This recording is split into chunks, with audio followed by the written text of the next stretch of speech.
Swayam Prabha. Digital India. Educated India.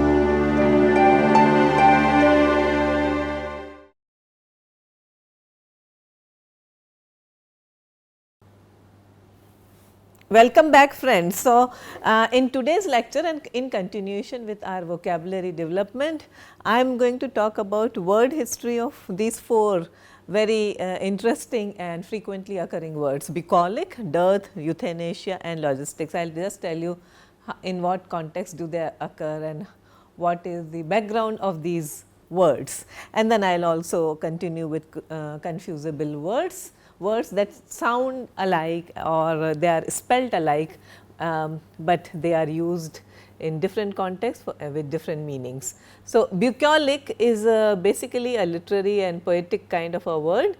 In the poetry of the ancients and especially the Greek kind of poetry, shepherds and herdsmen led an idyllic existence. You know what is an idyllic?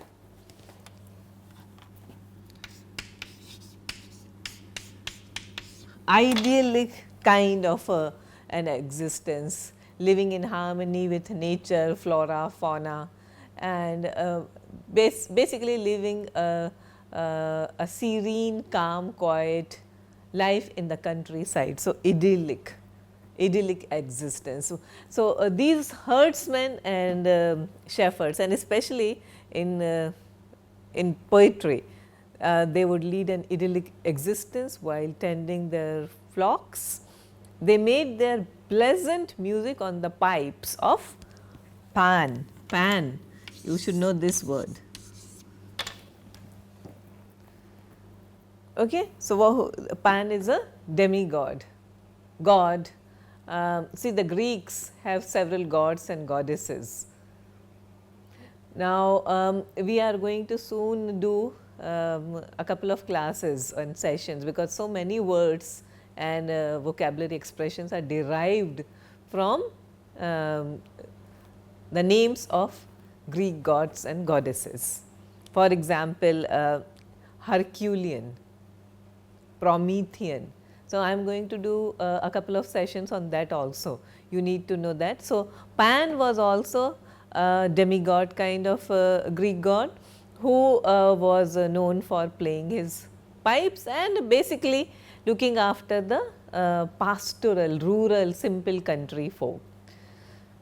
So, the idea is that the city dwellers sighed for the pastoral existence of the countryside. They yearned for the pastoral existence of the countryside.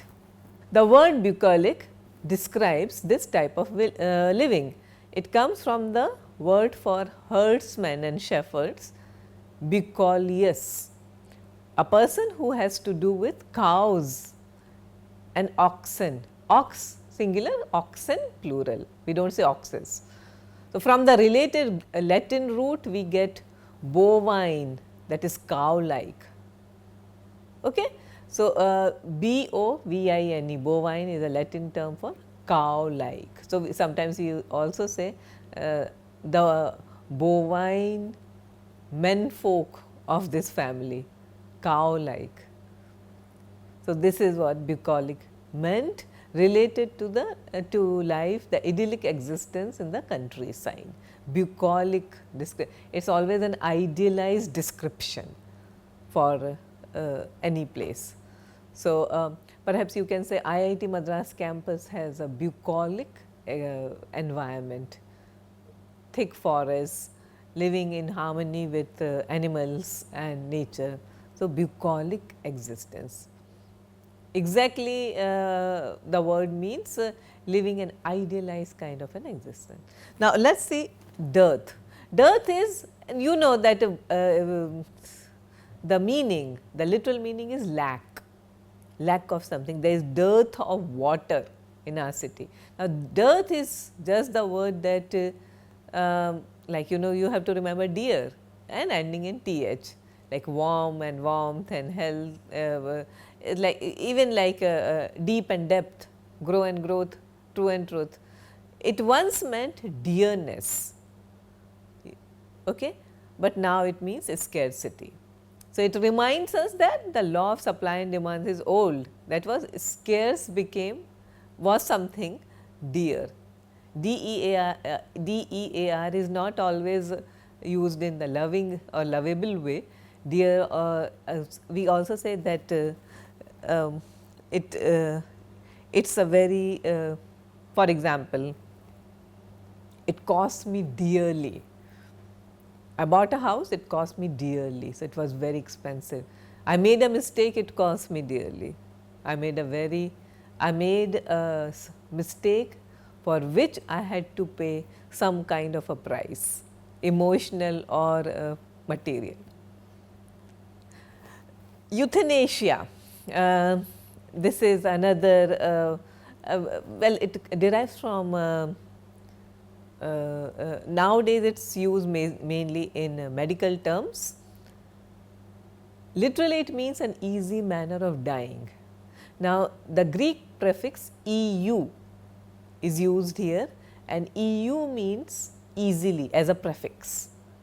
See, we have been talking about prefixes and suffixes. So, you add a prefix and it changes the meaning of a word. So, when you use the word use the prefix EU, it is done well or easily, the Greek prefix. And thanatos, THANATOS, it means death.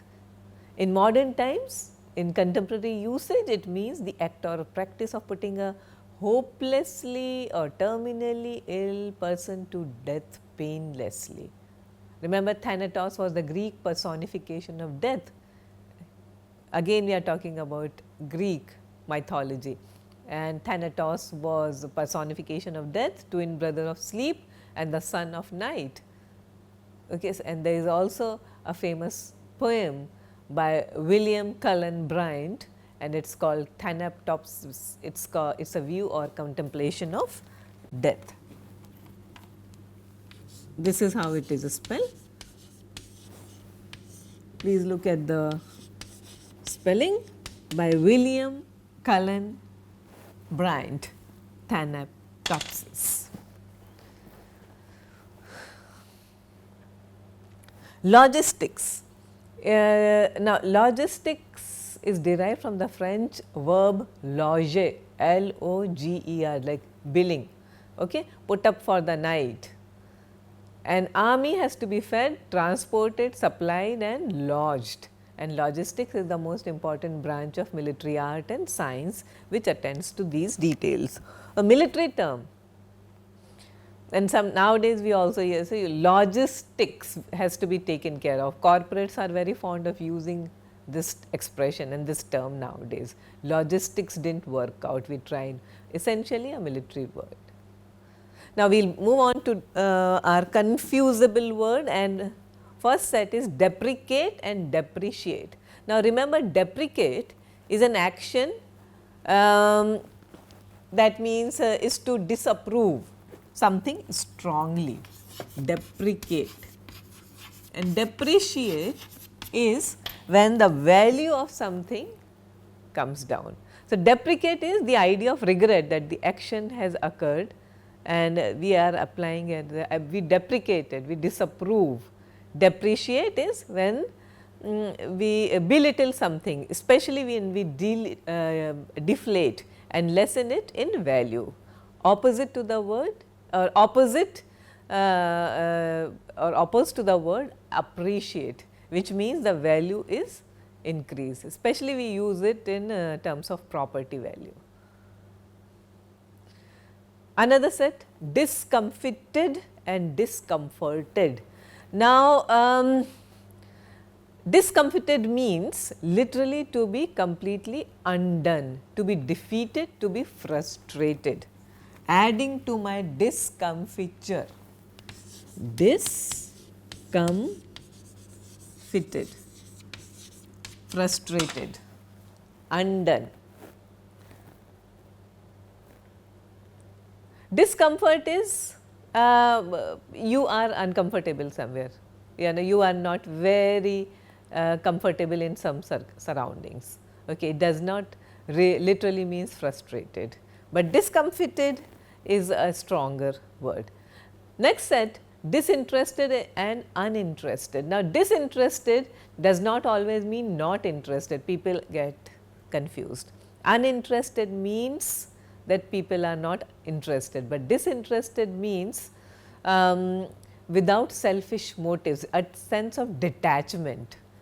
Okay, I am disinterested, I am a disinterested member of this society or this organization. I do not have vested interests. Uninterested means I do not have any interest, I have lost interest in this. Disinterested means that I do not have any objectives, I am impartial, I am unbiased.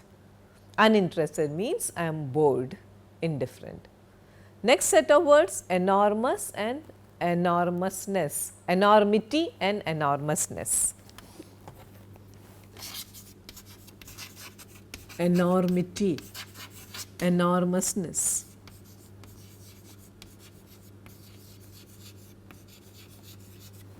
Okay. Now, enormity emphasizes the abnormality, the outrageousness of something, enormity of the crime, magnitude of the crime. Okay. So, I was taken aback by the enormity of the accusation level against someone. Okay. Enormousness refers to hugeness or size. I was taken aback by the enormousness of the building, of the house. It was so huge. Next set, equable and equitable. Now, equable means steady, uniform and even tempered. A countryside may have an equable climate. A person may have equable temperament, equable disposition. So, it is steady, uniform, even tempered. Equitable means just and fair. A division or a distribution of profits or goods may be equitable in accordance with equity. Next set of words, esoteric, exoteric, esoteric, exoteric. Please note down the spellings, and exotic, 3 words. Esoteric is secret in the sense of being only for the initiated, people who have been trained in something, for those in the inner circle. Eso, a prefix is within, esoteris inner. So, it is meant for the chosen few. Exoteric is opposite of esoteric, it is popular, it is easily understood. Therefore, esoteric is something which is less accessible. Esoteric is not for the general public, for the masses. You can use it in terms of certain books, esoteric books, esoteric discipline. Exoteric is something which is accessible, easily understood and popular among many. And exotic is foreign, strange, exo means outside. So, it is something which is which people find very interesting and very hard to understand, foreign. Now, sometimes they say exotic is sometimes used in terms of race also, is XYZ is an exotic race for a people of this country.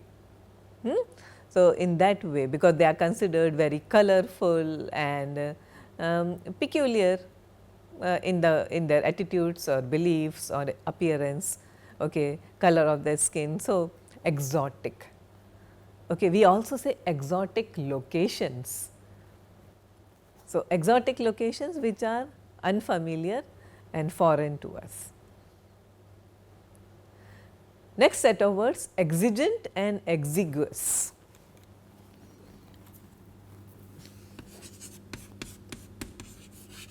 Exigent, E-X-E-G-E-N-T, exiguous.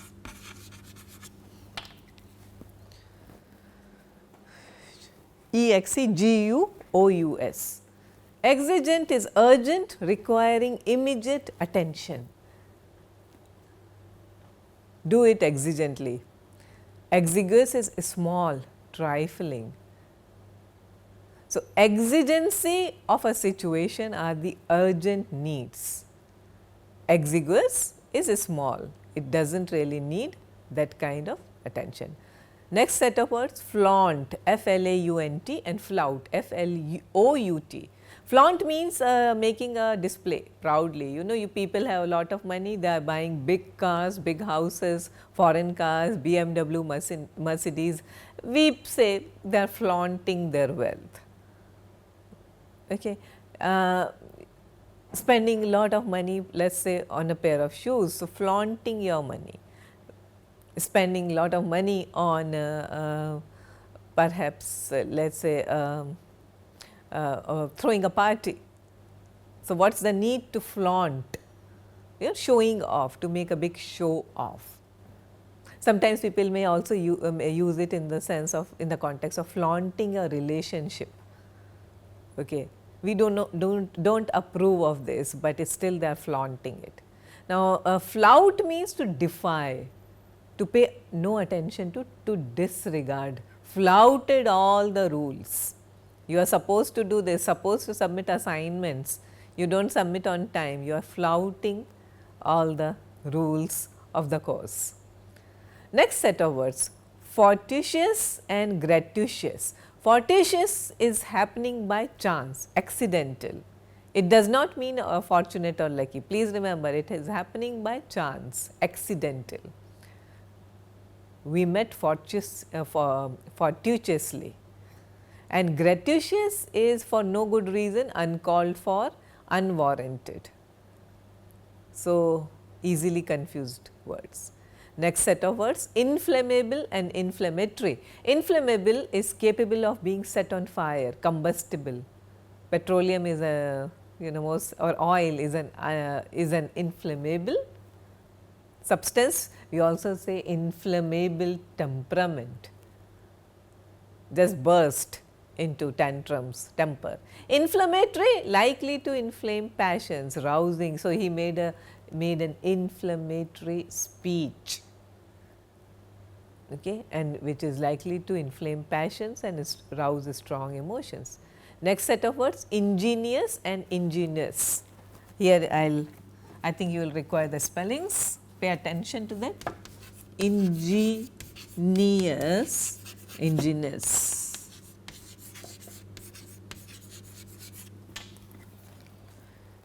NIOUS and UOUS, INGE and UOUS. Ingenious is clever and resourceful. A genius is likely to be clever and resourceful. Ingenious is a frank, candid, unsophisticated, naive person.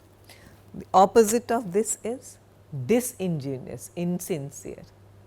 This is clever, this is naive, candid, okay, someone who trusts easily.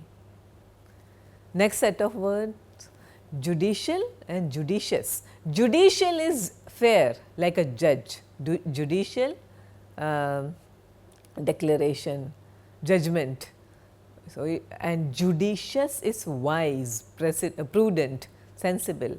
A judicial decision, and when a decision is wise, we call it a judicious decision. So, judicial is legal, judicious is wise. Judicious is not used in legal terms always, it can be used in general terms also. You made a judicious, sage decision, wise decision. Next set of words, militate, MILITATE, and mitigate, MITIGATE. Militate is to work against, to hinder, to fight against.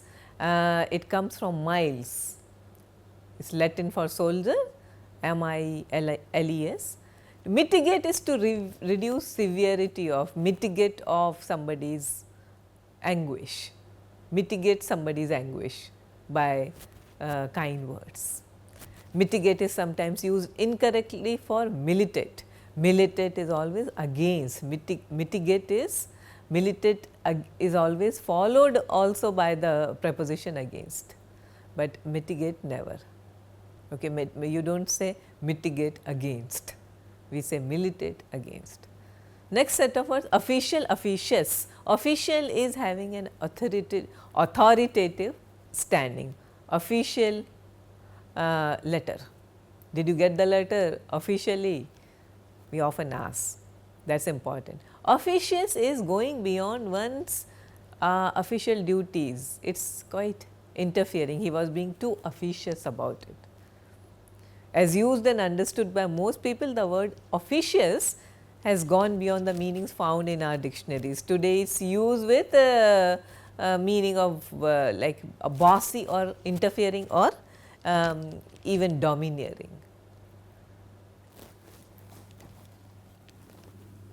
Next set of words, perspicacity. Please note the spelling, perspicacity, and then perspicuity,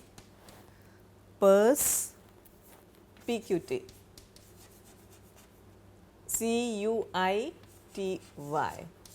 perspicacity, perspicuity. Those who care know that perspicacity is the quality of seeing clearly, while perspicuity is the quality of being clear. Okay? We should know that perspicacious means shrewd, the first one, and perspicuous means clear. One is shrewd, one is both adjectives. Next set of words, prescribe, PRESCRIBE. We also prescribe textbooks or prescribe, doctors prescribe medicine, and then proscribe, PROSCRIBE. Prescribe is lay down the rules for prescription. Proscribe is prohibit, it is almost like opposite. So, synonyms for proscribe are prohibit, forbid, outlaw, interdict. Prescribe and proscribe are almost opposites. Remember that. If a course of action is prescribed, the blueprint for it is furnished. If a course of action is proscribed, it is forbidden. Next set of words, definite and definitive. Definite and definitive. Definite means certain, specific, you know. Death is a definite event. Being old is a definite, yeah, you may delay it, but everyone is certain to die, and people who live long, they will get old. So, these are definite states of the universe. Yeah. Sun is a definite entity.